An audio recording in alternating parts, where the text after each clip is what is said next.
для фуршета, просмотра фильма или перекус. Этот рецепт подойдет хоть на каждый день, хоть для вечеринки с друзьями. Сыр нарезаю небольшими брусочками. Так он равномерно обжарится и сыр хорошо расплавится внутри. Для панировки я взяла несладкие кукурузные хлопья. Они довольно нейтральные на вкус, равномерно покроют поверхность сыра и при обжаривании дают красивую золотистую корочку.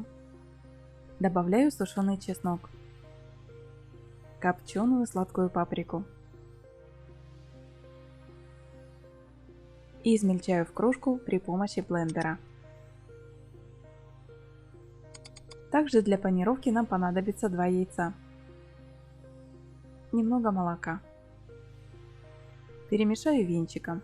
Список всех продуктов вы найдете в описании под этим видео.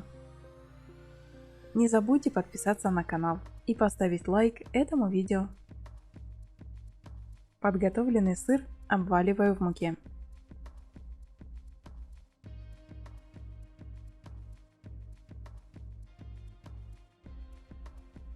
Затем в яичной смеси, а потом в кукурузных хлопьях. Чтобы защитить сыр от вытекания при жарке, лучше сделать двойную панировку.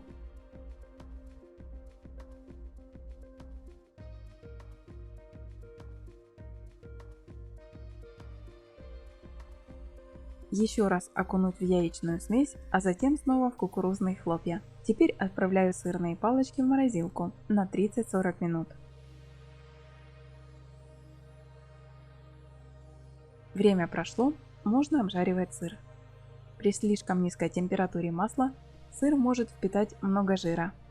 Слишком высокая температура может привести к быстрому прожариванию снаружи, не давая сыру достаточно времени растаять внутри.